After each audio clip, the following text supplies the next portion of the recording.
Hello mga Kaoy Nation, welcome back sa atong channel no. So karong adlaw atong isgutan ang about kang Rendon Labador. No sure ko kaila jud mo ni Rendon Labador no. Usa siya ka social media influencer and motivational speaker pod and a businessman or entrepreneur. So katong mga niagi mga adlaw, no grabe ka trend or nagtrending jud si Rendon Labador.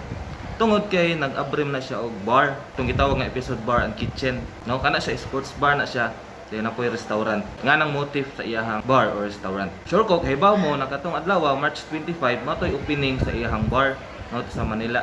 So katong gitawag na episode bar and kitchen. Hibaw pod ko na inyong nabalitaan, based sa post ni Rendon Labador is wala daw ni palit og ticket sa ilahang opening sa ilahang bar or restaurant. Kana ang sulod sa itong vlog karong adlaw no, kana atong hisgutan. So before na nahitabo, nagtrending gyapon na si Rendon Labador tungod sa iyahang gipost nga video sa iyahang Facebook page about kang Coco Martin nga iyahang gituligsa, iyahang istorya di maayo si Coco Martin no, about sa shooting dito sa itong gitawag na ang Batang Quiapo. Dito ni trend na po si Rendon Labador kay iyang gisaway, disturbo ra daw no, wala daw kay nakatabang sa mga tao. Kato gisakyan po to sa mga tao no, daghan pud kaayo ni hate, daghan kay naglagot ka Rendon Labador tungod sa iyahang mga istorya, tungod sa iyahang mga saway kang Coco Martin. So nahitabo to before March 25, ikanang March 25 is opening na siya sa bar ni Rendon Labador. Pero atong sigutan karon sa kadaghay tao nga ni bash sa iya, no, labi na ron. Grabe kantsaw, grabe katawa sa mga tao ron, mga haters ni Rendon Labador, bisin apil po kaana. Dili successful daw ang iyahang pag-open sa iyang bar and restaurant. Kay wala daw ticket ni palit. Sa mata nako, no, sa mata sa usa ka entrepreneur is kadto para sa kuha, gitawag ra pod to technique or strategy ni Rendon Labador or kanang gitawag na marketing strategy. Kana para sa akong mga mata, kana siya para sa akong mga nakita pod kahang ipangbuhat ni Rendon Labador. Pangutana ron nganong matawag na to na siya nga usa lang ka marketing strategy. Para sa kuha, after ato or kato lang adlaw na after siyang pag-post, grabe ka trending siya nga balita.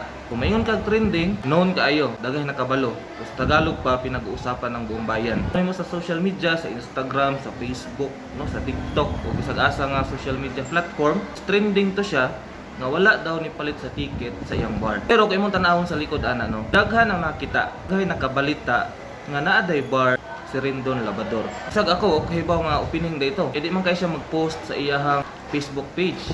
Wala kayo nila gina-advertise na nga bar. So ako mismo wala jud ko kita or kahibaw nga naa day bar si Rendon Labador. Nakahibaw ra ko tungod ato nga panghitabo nga wala daw ni palit. Gisakyan sa mga tao gipang share tong mga post ni Rendon Labador, daghay nag-share, daghay nag-comment, daghay nangantsaw. So ang engagement, ang reach sa iyahang business taas kaayo, wide kaayo. Meaning daghay na noy nakahibalo. Kaingon bata nga nauwawan si Rendon Labador? Sa mata sa mga tao, yes, nauwawan siya. Pero sa mata sa kasing-kasing ni Rendon Labador, para sa ko ano, sa akong nakita is wala.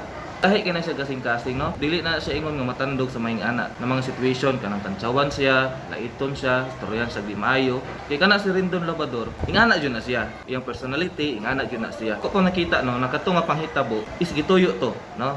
Ako pang giingon gain na marketing strategy. Gituyo to sa team ni Rendon Labador. Kaya tungod ato, sikat na kaayo tong episode bar and kitchen karon no? Kaya na nakahibaw nga, naday nga sa Manila. Ug sure ko, sumpa ginakantsawan siya kang sa social media, no, negative yung image. Pero sure ko, dumugon gyapon nagtao pohon. Sa ilang ikaduha nga opening, no, kaya naman sila opening utro. Dumugon gyapon na. Ano man, ang ilang bar ko imong tanawan ng location, grabe ka the best. Tanawon nimo ang ambience, based sa itong mga nakita sa ilahang page pod na ilang bag-o nga gi-post. Guwapo kang ambience sa bar, no? Mga pagkaon nila, nindot ko kitan-awon, so paminaw nato, lami po na siya. No? Although mahal, pero ang target market ni Rendon Labador is katong mga kwartahan, katong na mga kwarta jud na maka-afford sa ilahang baligya dito sa ilahang bar and restaurant. So itong nakita, ang target market ni Rendon Labador, katong mga high-end, katong mga high-end na mga customer o mga client. O sa ko nakita po, successful to siya nga strategy, katong nag-opening taraw sila, then wala daw ni palit sa ticket, successful to nga marketing strategy. Kaya kung balikon, daghay nakahibaw nga naday ana na bar and restaurant dito sa ilaha. Imong tan-aw no, March 25 opening. Wala daw ni palit og ticket. Pagka March 27 close. So kung imong tan-awon kataw-anan kay na siya nga paghitabo. Daghay nangantsaw ana. Laliman ka bago pa nag-open then close dayon. Kana siya kataw-anan siya tan-awon sa mata sa dili sa mga negosyante.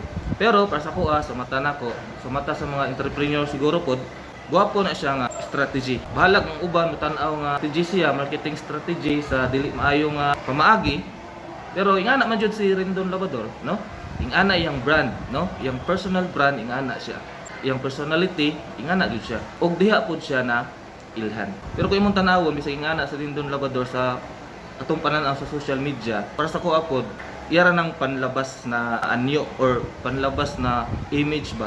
Kay based atong research pod about ka Rendon Labador na sa iyang mga videos pod, kung imong tanawon jud tinuod man jud pod iyang gipang storya. Kana maingon siya real talk bitaw, tinuod man jud pod, no?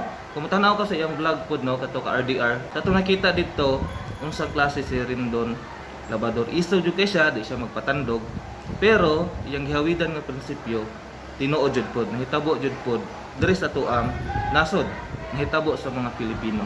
Ato nakita ang unsa siya, nakita nato unsa iyang brand, iyang personal brand. Nakita nato iyang strategy, no? As a businessman, maayo jud pod kaayo siya.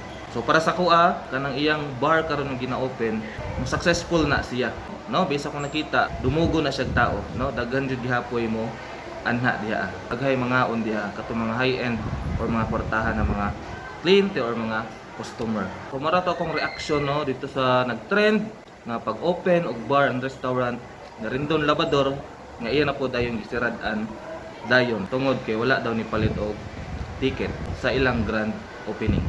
So again kani siya is ako ni siya no, ako ning personal opinion kay mao ni ako nakita as a entrepreneur sa. Mao ni ang nakita nako as a observer.